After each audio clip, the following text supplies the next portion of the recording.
No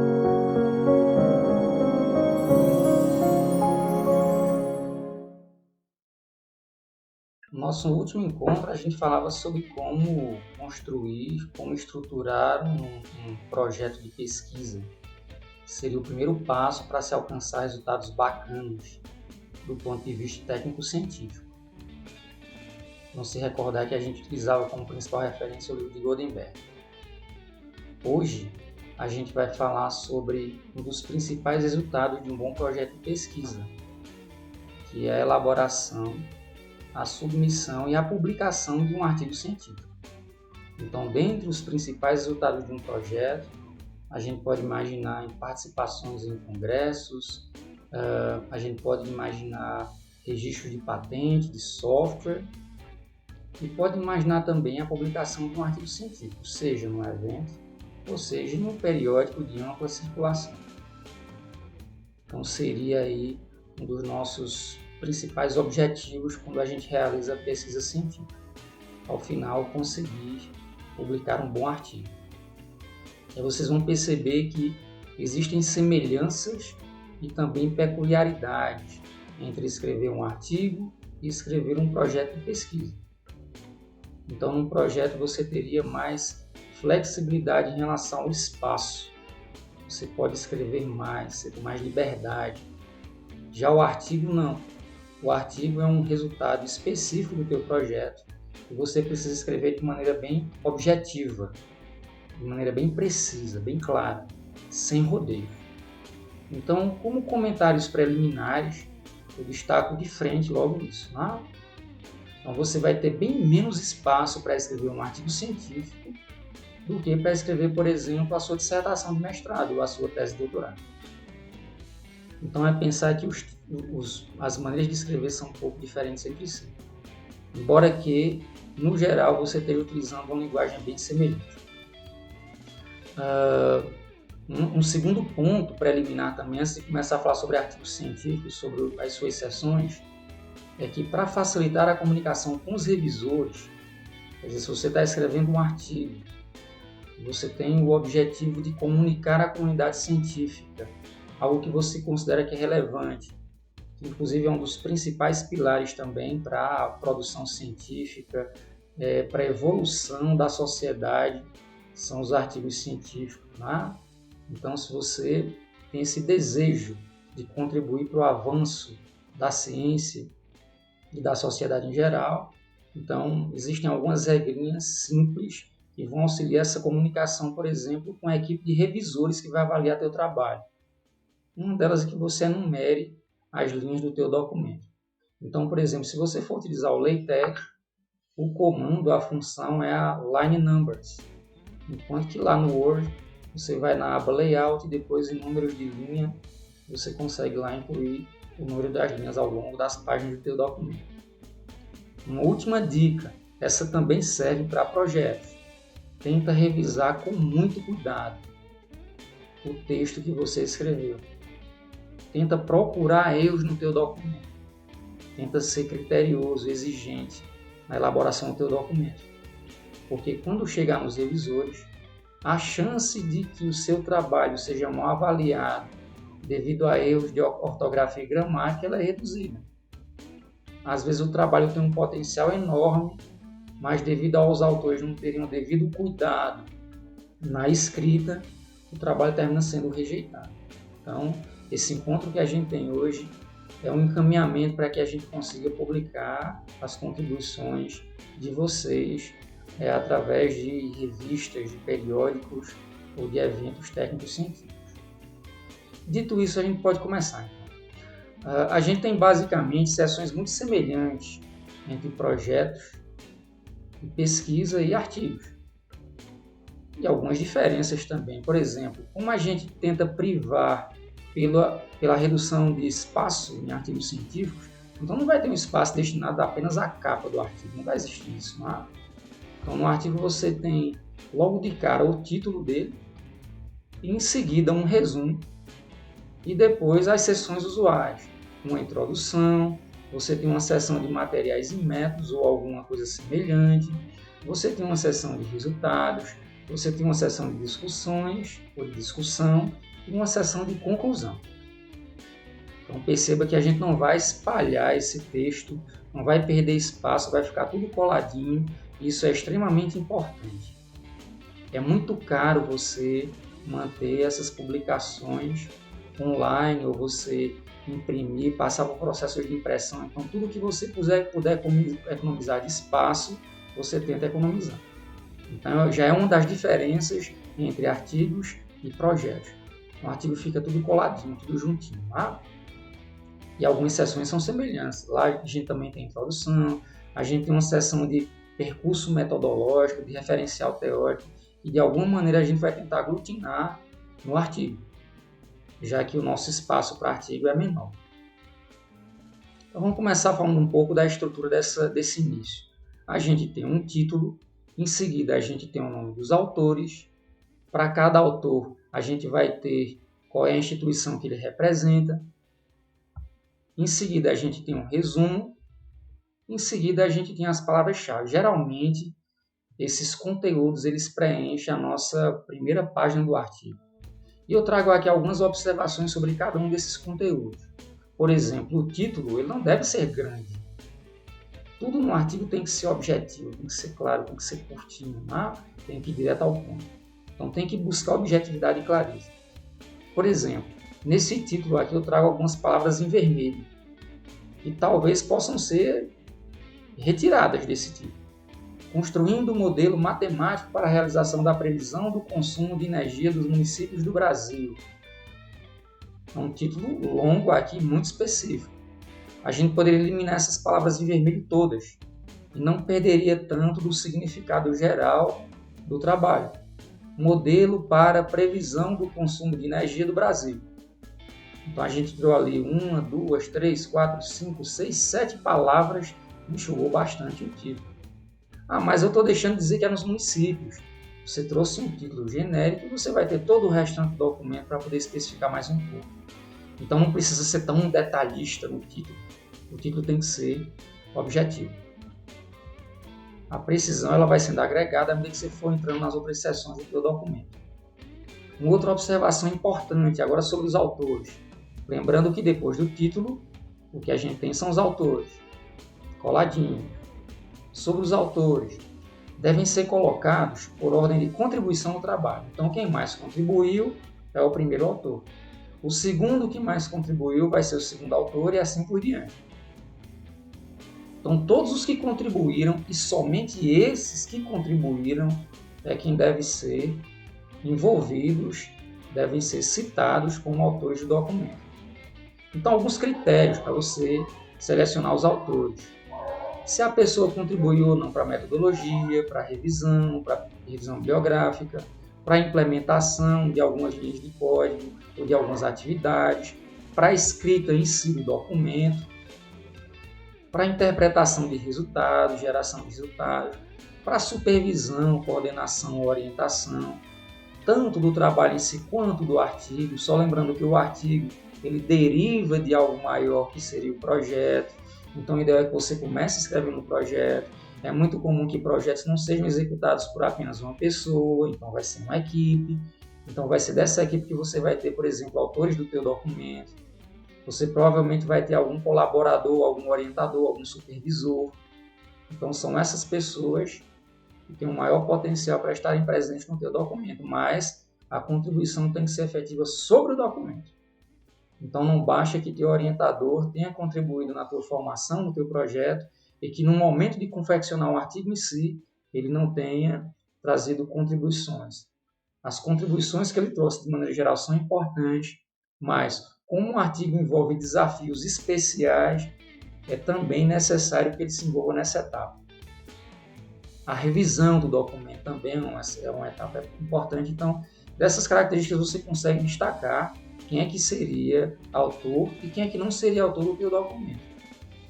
Vocês percebem que eu não coloquei aqui, por exemplo, a simples idealização do documento, a idealização do problema a ser resolvido. Isso não é suficiente para que uma pessoa possa ser considerada autora. Assim como financiar a realização do projeto não é suficiente para que a pessoa se torne autora. Então, o autor ele precisa ter mérito científico para poder ser contemplado entre ali os nomes que você destacou lá no início do seu trabalho. Não apenas idealizar ou financiar não é suficiente. A gente envolve, na verdade, nessa segunda observação sobre os autores, questões éticas também. A gente sabe que a publicação de artigos científicos agrega muito valor aos currículos das pessoas. Então é muito comum que a gente perceba que em algumas situações as pessoas querem pegar a onda, né? Sem ter contribuído tanto. Então, esse não é o caminho mais saudável para quem deseja contribuir para a comunidade científica. Fica aí a minha dica. Sobre o resumo, trago aqui orientações bem específicas. O principal objetivo do resumo é você tentar prender o leitor em apenas um parágrafo. Então perceba, os revisores, eles são pessoas muito atarefadas, eles geralmente trazem uma bagagem, um nível de responsabilidade muito grande. Então, se você não consegue prendê-los, atraí-los desde o seu resumo, você corre o risco de perder o seu trabalho e não ter aceitação. Então, tenta escrever o resumo com esse objetivo. Eu vou tentar prender os leitores em apenas um parágrafo. Então, tem que ser um resumo bem sucinto. É uma outra coisa que vale a pena destacar em relação ao projeto. No projeto você pode escrever até meia página, mais ou menos. O resumo de um artigo é bem menorzinho. No máximo, estourando 200 palavras, geralmente. Né?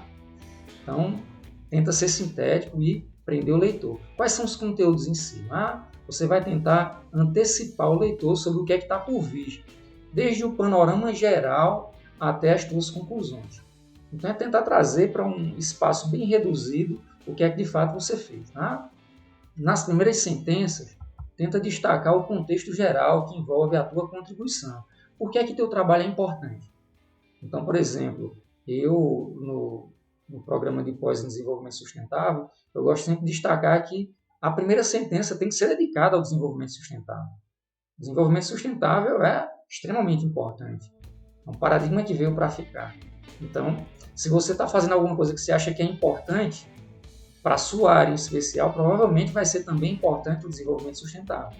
Então, nos meus artigos, eu tento sempre destacar a ideia do desenvolvimento sustentável já na primeira sentença. Esse seria o meu contexto geral. E nas sentenças seguintes, você tenta destacar como é que alcançou os seus resultados. Qual foi o seu percurso metodológico.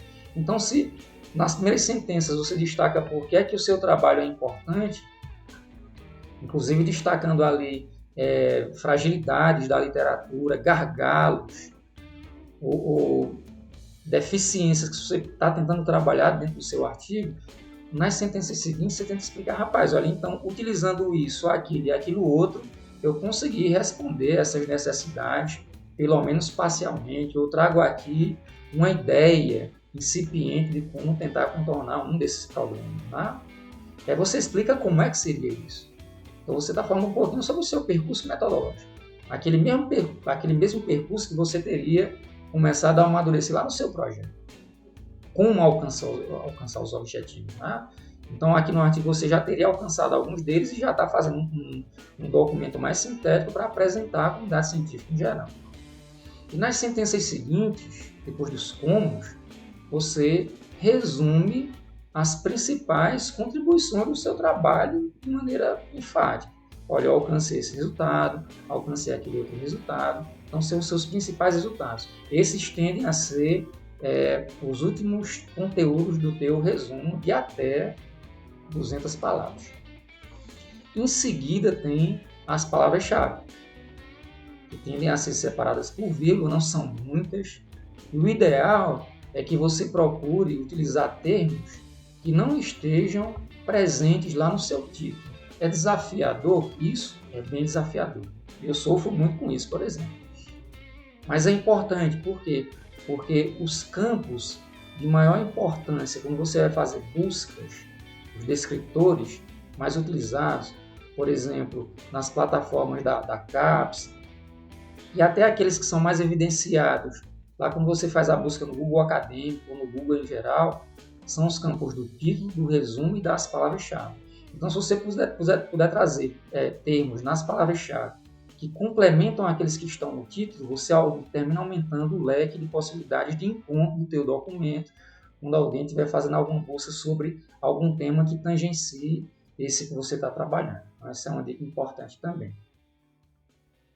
Em seguida, depois do abstract, ou do resumo, a gente chega à introdução. Então, na introdução, você ainda tem o compromisso de prender o leitor.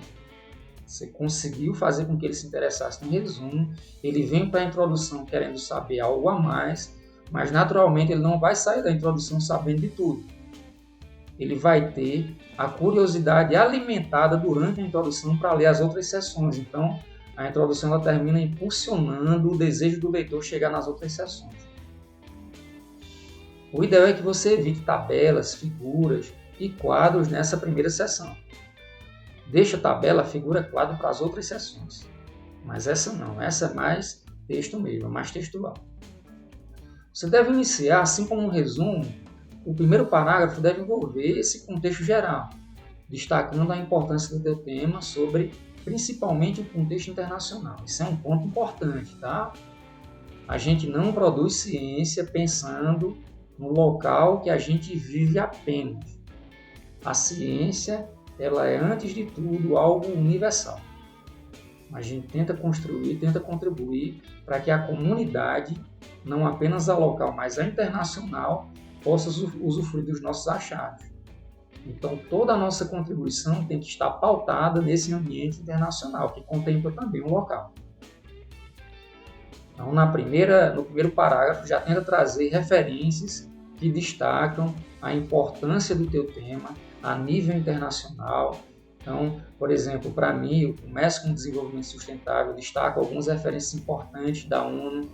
Depois, a depender do tema, se eu estiver trabalhando, por exemplo, com epidemiologia, eu destaco alguns conteúdos, alguns artigos, alguns livros que são importantes para esse conteúdo de epidemiologia, para deixar claro para o leitor, já no primeiro parágrafo, que o tema que eu vou abordar é um tema que envolve um apelo maior.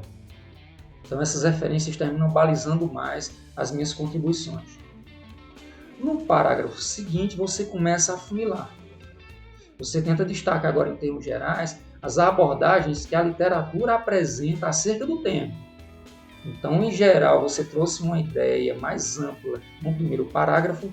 No segundo parágrafo, você começa a falar sobre como é que a literatura lida com esse conteúdo, o que é que ela apresenta.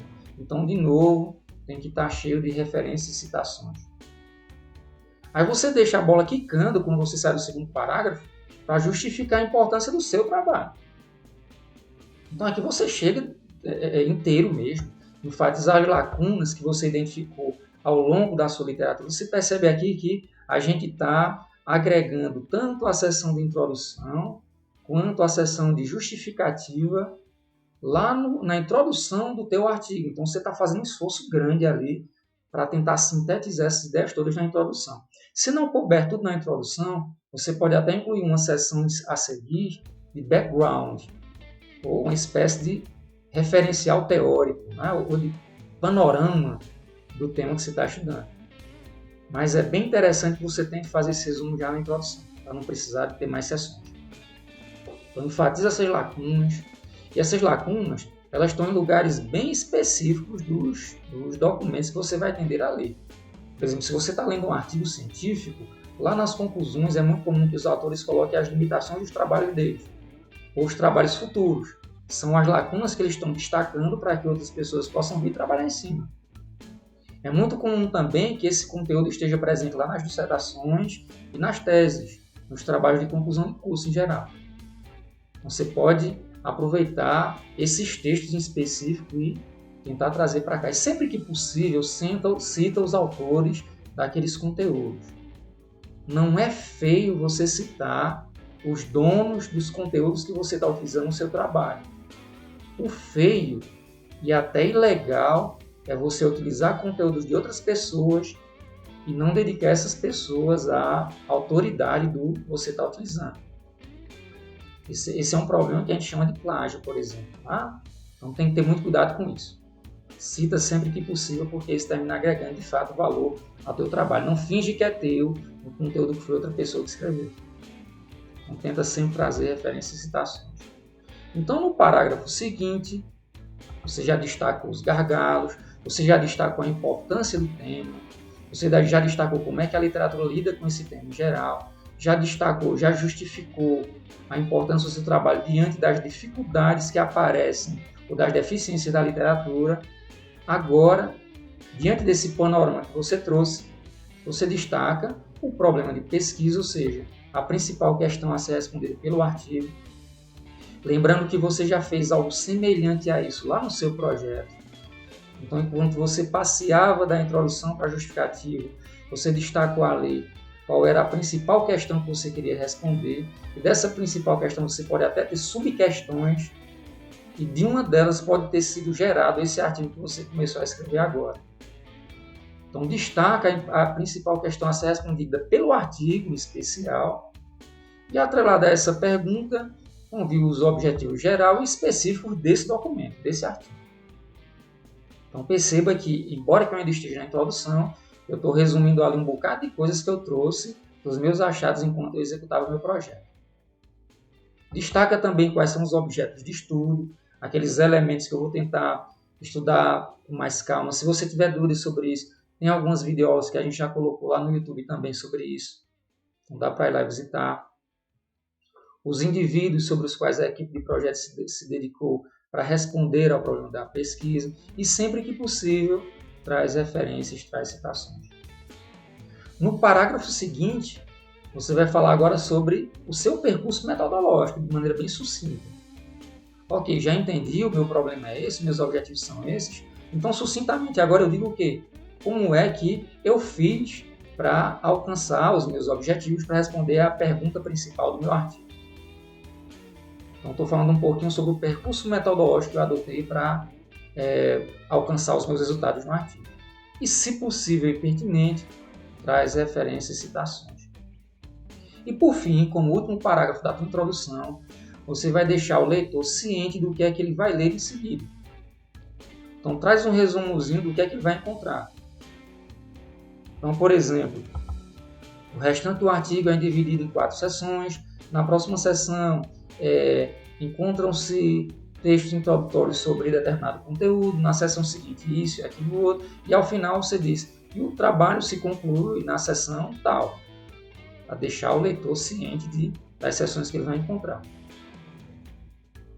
Em seguida, é muito comum existir uma seção sobre materiais e métodos, ou algo semelhante a isso.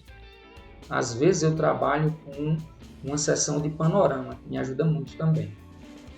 A gente que trabalha com pesquisa básica, às vezes a gente precisa de um espaço dedicado apenas ao método que a gente está propondo. Mas, de maneira mais geral, essa seção representada por materiais e métodos estaria esse compromisso maior.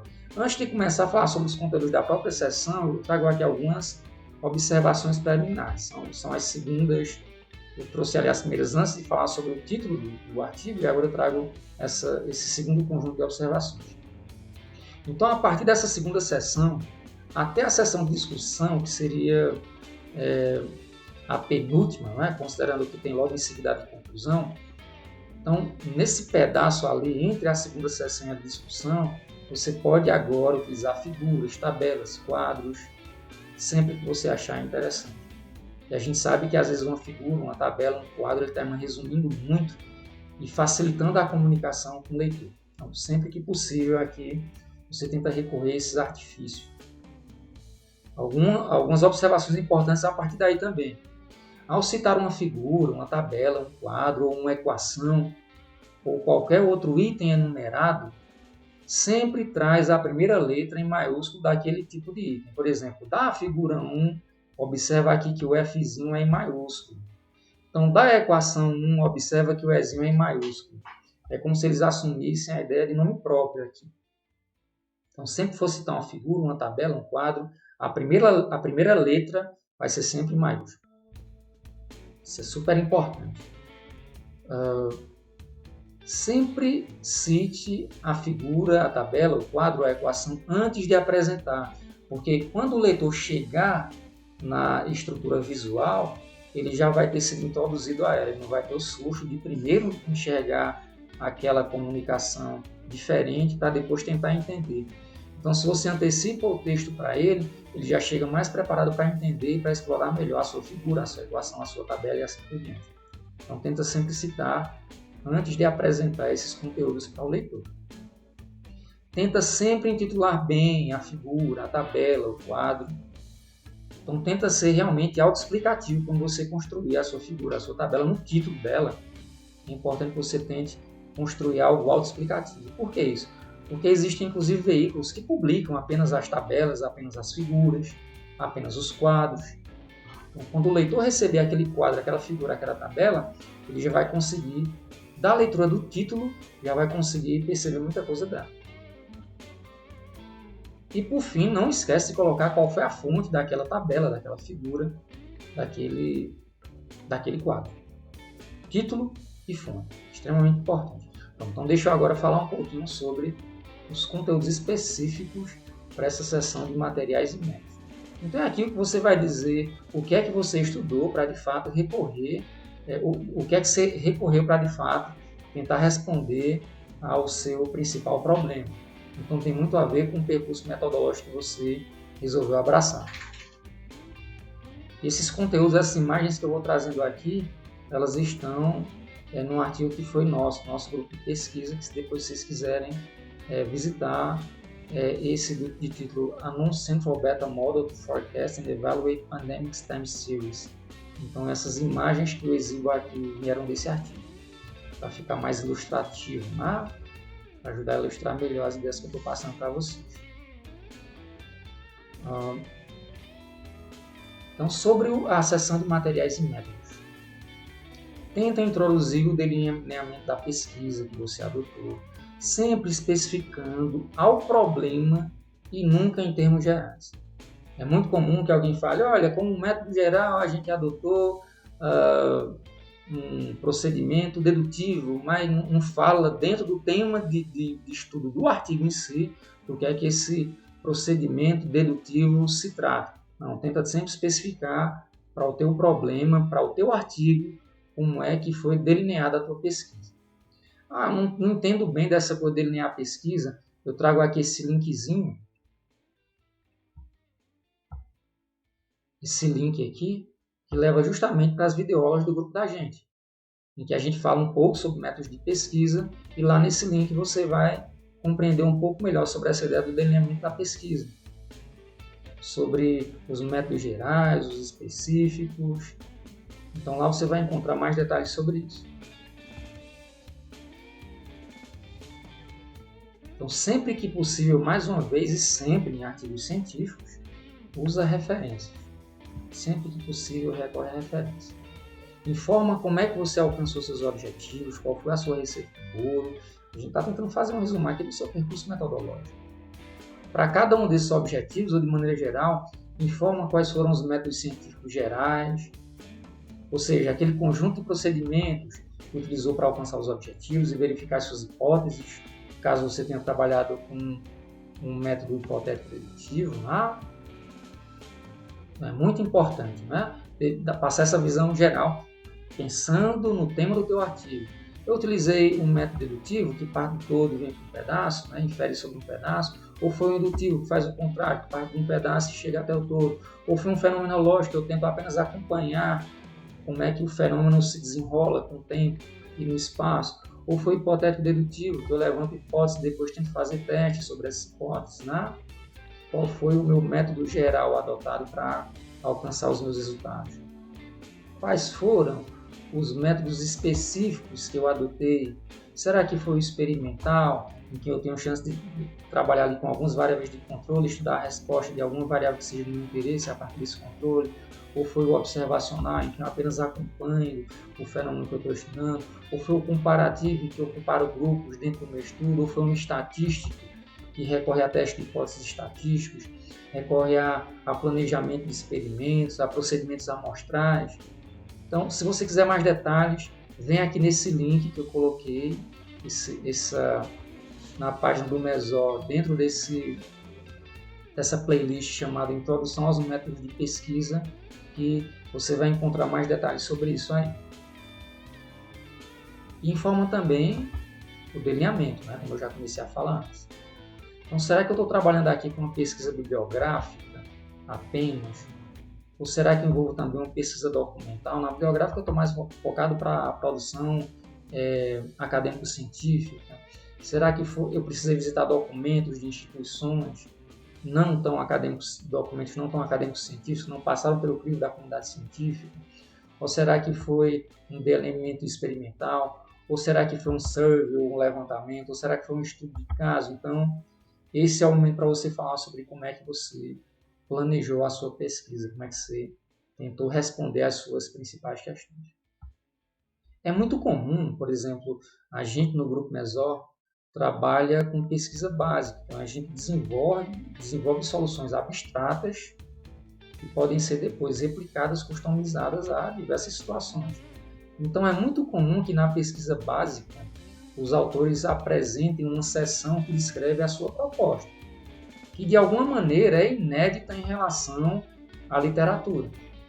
Ou seja, a contribuição do artigo traz algo inovador também em relação ao método que ele resolveu adotar. Se for esse o caso do teu artigo, então você pode construir uma seção chamada método proposto, e é muito interessante, muito importante que você agregue ao artigo um fluxograma que resume o passo a passo do seu método. Então você traz num esquema visual o passo a passo que você está sugerindo à comunidade. Isso agrega muito, né? Esse resumo visual agrega demais valor ao teu artigo. Então perceba que está ali de alguma maneira linkado a esses conteúdos do materiais e métodos. Por exemplo, nesse artigo que eu destaquei, eu já venho, depois que eu faço o background, que é esse panorama geral, eu já vou direto para o método proposto.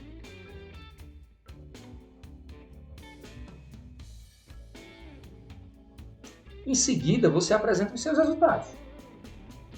Então aqui não tem jeito, você vai ter figuras, tabelas, quadros. Isso será muito importante. E sempre que você puder, tenta ser sintético, elaborar as figuras, as tabelas, os quadros. Então envolver o maior número possível de variáveis sem deixar poluída a tua informação, a tua figura ou a tua tabela. Então é importante tentar agregar variáveis em uma mesma tabela ou em uma mesma figura. Isso é extremamente importante. E para cada um desses conteúdos, tenta introduzir antes que eles apareçam ao leitor. Traz um texto, cita aquela tabela, cita aquela figura, traz um textozinho resumido para que o leitor tenha ciência do que é que ele está por vir.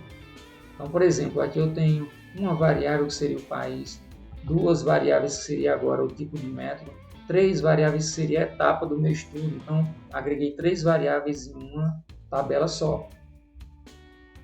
Já aqui eu tenho diversas séries em uma mesma figura. Eu tenho, nesse caso aqui, eu estou falando sobre a incidência da Covid em alguns países. Então, eu tenho, por exemplo, aqui para a Argentina, a série em si, que é essa linha preta. Eu tenho um modelo que é o SR, eu tenho outro modelo que é o SS, um outro modelo que é o ETS. Então, ao final, eu tenho 7 séries sendo desenhadas numa mesma figura, o que termina agregando um pouco valor em termos comparativos na própria figura e facilita também o entendimento do leitor em relação ao que eu estou tentando passar para ele.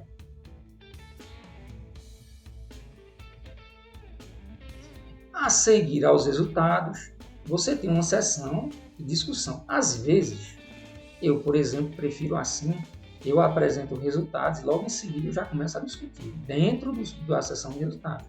Agora, existem alguns veículos e algumas pessoas que preferem separar essas sessões. Então, a sessão de discussão seria uma sessão em que você pega aquele resultado e tenta trazer uma interpretação mais qualificada sobre ele. Então, você tenta fazer, por exemplo, um comparativo com o que você percebe agora com o que a literatura já apresentou em trabalhos anteriores. Então, mais uma vez, eu destaco como é importante esse entrelaço com o que a comunidade científica já apresentou, né? Então, muitas vezes a gente pensa que um artigo científico é um é uma pancada de descobertas e tudo mais. Não, na verdade, um artigo científico são incrementos ao que você já tem em maior amplitude na comunidade científica. Então, são pequenos incrementos que fazem com que a gente continue evoluindo no estado da arte. Inclusive, é uma coisa extremamente importante para falar aqui também. Lá na introdução, é importante que você faça ali uma transição entre aqueles documentos, aqueles livros e artigos que são balizadores da tua área de pesquisa e aqueles outros que representam o que existe de mais novo nesse tema. Não é? Inclusive, vai ser desses mais novos também que você vai destacar os pontos de vulnerabilidade que justificam o teu trabalho. Então, lá na introdução você já deixa isso amarrado e aqui na discussão você tem chance de discutir com mais profundidade o que você descobre em relação ao que a literatura já apresentava. Então você sai dessa discussão trazendo ainda mais argumentos para a comunidade científica seguir uma direção ou outra direção. É aqui que você especula os porquês de seus resultados. Você não precisa ter explicações infalíveis para tudo, então aqui você tem chance de especular algumas ideias para que em trabalhos futuros alguém venha e valide aquilo que você especulou no seu documento atual. E essas especulações, naturalmente, são orientadas pelo paralelo que você faz com a literatura. Em seguida, depois dessa discussão enriquecedora e tudo mais, a gente chega na sessão de conclusão. O que é que a gente traz na sessão de conclusão? De novo, de maneira objetiva, a gente tenta destacar a importância do tema, os problemas que foram trabalhados, os métodos que foram trabalhados, os resultados, as discussões, e tudo isso no tempo passado. Você traz o verbo agora para o tempo passado. Ou seja, o leitor chegou aqui. Então, às vezes, por exemplo, os revisores eles leem o resumo, eles leem a conclusão, e se eles perceberem uma desconexão grande entre o resumo e a conclusão, eles já desprezam o teu documento. Então, existe uma intimidade enorme entre o que você resume lá no início e o que você conclui ao final do seu documento. Só que aqui, como o leitor já passou por todo o documento, ou já teria passado por todo o documento, você escreve essas primeiras sentenças sempre no tempo passado. Então, buscou-se nesse artigo fazer isso e aquilo outro, percebeu-se isso e aquilo outro. Você vai destacar as principais contribuições do trabalho agora no tempo presente. Então, o artigo traz um novo padrão de modelagem para a previsão e assim por diante. Em seguida, você tenta destacar, isso também é muito importante. Lembra que você precisou utilizar os conteúdos que outros autores apresentaram como limitações nas conclusões deles para você balizar o seu trabalho já lá na introdução e depois também na sua discussão? Então, aqui é a sua vez de destacar as limitações do seu trabalho, destacar trabalhos futuros, e esses textos vão ser importantes para quem está por vir, ou até para você mesmo no segundo momento. E para os trabalhos futuros, tenta destacar os pontos a serem ainda desenvolvidos. Então, às vezes você tem apenas pequenos insights, não tem nem tanta literatura, nem tanto embasamento, mas você consegue aqui falar que talvez mais à frente a gente encontre uma tendência. Então, você já começa a apresentar ali um norteador para o próprio estado da arte, que é aquele estado que representa o que existe mais novo na comunidade científica nesse tema que você está tentando propor alguma coisa. Então, são coisas que vão além até do que você conseguiu contemplar, e aí você utilizaria o verbo no futuro. Essas seções elas contemplam o principal corpo do trabalho, né? A introdução, materiais e métodos, o método proposto, se for o caso, resultados, discussão e conclusão. Antes da introdução, a gente tem um resumo, claro. Aí tem outras seções que costumam aparecer em veículos de repercussão internacional. Por exemplo, as contribuições por autor é um conteúdo que algumas revistas da Elsevier têm pedido. Então, qual é a ideia? Que você descreva sucintamente qual foi a contribuição efetiva de cada um dos autores do artigo. Lembra daqueles nomes que você colocou lá no começo do documento? De quem eram os autores?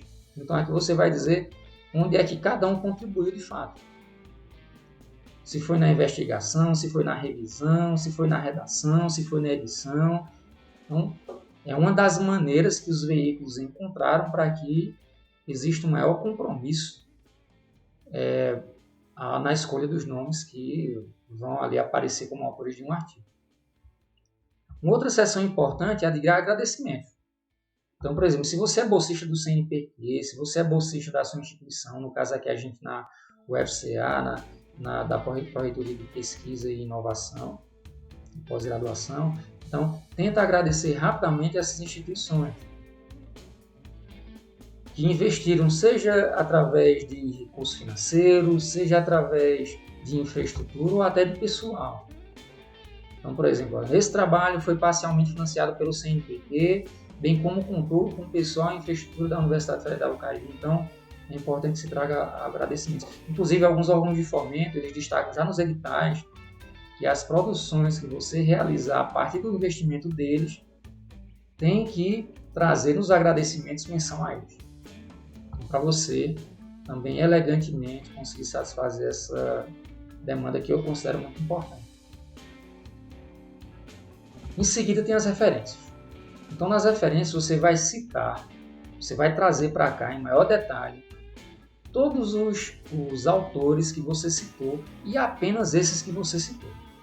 Então não é correto que existam referências nessa seção que não foram citadas no restante do documento, assim como não é correto que você cite no restante do documento e não traga maiores detalhes na seção de referência. Então, tudo que foi citado e apenas o que foi citado tem que ser melhor descrito nessa seção de referências. E aqui eu trago como exemplo essas 3 referências que eu fui citando aqui ao longo do documento. E é importante que você tente seguir as normas de citação e referencial adotadas pelo periódico. Às vezes o pessoal foca muito, por exemplo, nas normas da ABNT. As normas da ABNT só são respeitadas por veículos nacionais. E geralmente os veículos mais importantes são aqueles a nível internacional. Então, não é tão importante assim você ficar craque nas normas da ABNT. O mais importante é você conseguir adaptar seu documento às normas que são preconizadas pelo veículo de publicação que você escolheu, seja um periódico ou seja um evento. Você pode querer participar de um evento internacional que utiliza uma regra diferente da ABNT. Aqui, por exemplo, nessa regra de citação que eu adotei, que vem no formato padrão da Elsevier, eu cito no meio do documento apenas números para os autores. Então eu destaco aqui números para os autores. E aqui embaixo, para cada número desses, eu trago detalhes sobre aquela referência. Então trago o nome dos autores, nome e sobrenome, eu trago o título do trabalho, eu trago o título da revista, eu trago a edição, o volume, o ano, o número de páginas. Então, com esses detalhes, o leitor consegue acessar facilmente esse documento. Daí a importância de você ter muito cuidado nessa seção de referência. Então, antes de chegar na versão final do teu documento, tenta ver qual é o veículo que você vai submeter o seu trabalho e quais são as regras de citação e referenciação que ele sugere. Após as referências, a gente tem as 2 últimas seções, uma para os apêndices e outra para os anexos. Eu já expliquei isso lá enquanto eu falava nas videoaulas sobre como escrever um projeto, trago isso para cá também. Então você vai apresentar aqui os conteúdos que você gerou, que são pertinentes ao artigo e que são muito específicos para estarem lá no meu documento. Então, por exemplo, eu estou aqui desenvolvendo uma equação, uma demonstração matemática muito sofisticada, muito longa, que eu percebo que fica descolado em relação ao restante do documento. Não é interessante que esteja aqui. Eu poderia ter lá embaixo, um lugar reservado, guardadinho, se por um acaso o leitor tiver mais curiosidade para ler especificamente aquele texto, né? Ou aquele conteúdo. Se não, ele não teria tanto prejuízo em ter uma visão geral do documento e aquele apêndice fica reservado para quem quiser realmente se aprofundar um pouco mais. E o que é que seriam os anexos?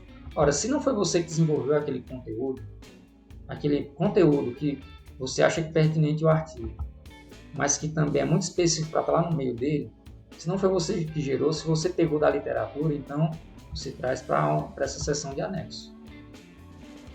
Você vai colocar aqui, por exemplo, os questionários, você vai colocar aqui, por exemplo, tabelas que você pegou de alguém, você vai colocar aqui, por exemplo, demonstrações matemáticas, linhas de código que você aproveitou de alguém. Então, esses seriam os principais nortes. E aqui eu concluo esse resumo sucinto sobre como escrever um artigo científico. Eu te agradeço se você puder dar um like e se inscrever no nosso canal. Vai ser super importante para a gente.